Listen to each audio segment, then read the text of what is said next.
The moon is a great place for this game. It establishes a whole new set of promises for a Borderlands game. The place that gave us the most freedom to really do whatever we wanted was somewhere that lied between Borderlands 1 and 2. Between Borderlands 1 and Borderlands 2, we have this really interesting story that we've never told. In Borderlands 1, the moon is a solid piece of rock. In Borderlands 2, it's all cracked and damaged. Something kind of changed up there. When people play Borderlands 2, there's a Hyperion space station and there's lava cracks all over the moon. The Australia guys really wanted to explore that. And we thought, yeah, we want to explore that too. And also, all our fans wanted to go to the moon. So we basically decided to play around with what you can and can't do in a Borderlands game and sort of push the envelope of like, what if you could go to the moon and have freeze guns and have laser guns and have all this crazy stuff. These things that we've never tried in a Borderlands game before, would that still feel cool and would it still feel like a Borderlands game? And the pre-sequel was an attempt to sort of take some risks and answer some of those questions, and then hopefully we've succeeded.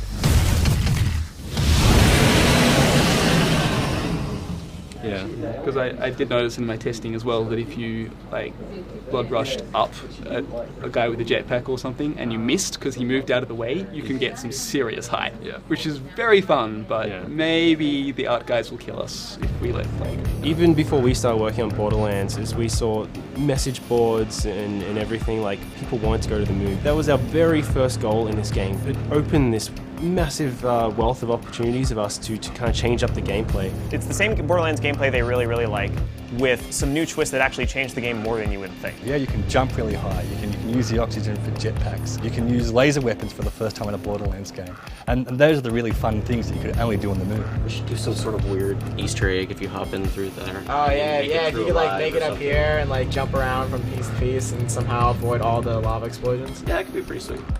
It's actually Claptrap, he's hiding back there. Right.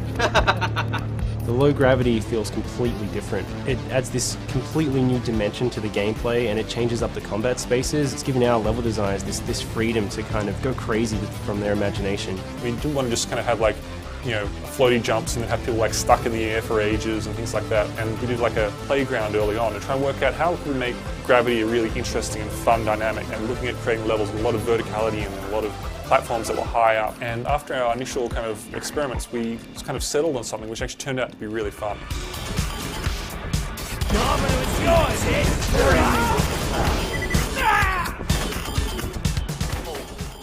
We've solved the problem of being floating in the air for ages by having this kind of slam kind of ability. My thoughts on Butt Stomp is that Butt Stomp is hilariously fun. The butt slam is just a wonderful piece of gameplay. It's just called a slam, technically, but I have to call it a butt slam. It's just too much fun to say that. Was it butt slam or was it butt stomp? It's all the above. It's interchangeable. There's nothing like being in the air and being able to just drop down on somebody and stagger them and do a couple shots and headshots and suddenly they go down, and it's just a blast. Send our meanest, greasiest man to grind a Vault Hunter to meaty dust. Was already on it.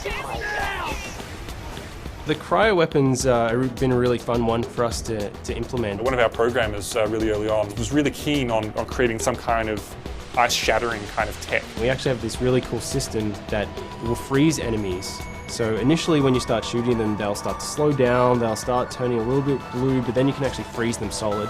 And if they're frozen solid and you get their health low enough, you can actually shatter them. You can either run into them and melee them, they'll shatter into these beautiful ice shards floating off. But also one of my favorite things to do is freeze someone from above, then slam down and shatter them. And we'll also work with laser weapons, where if you have a laser and you slice through a guy that's made of ice, it'll actually fall apart into two pieces. So that kind of combined with the low gravity and other things, it's really changing the way that you play Borderlands, and I think players are going to really like it. They're really going to enjoy it, and the payoff is going to be huge for them.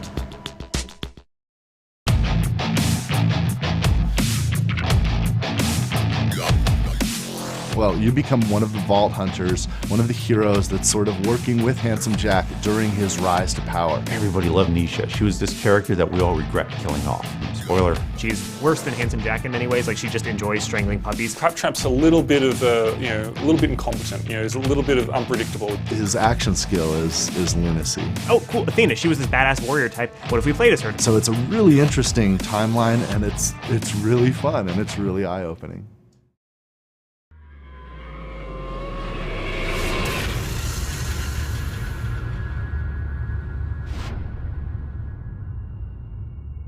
You coming?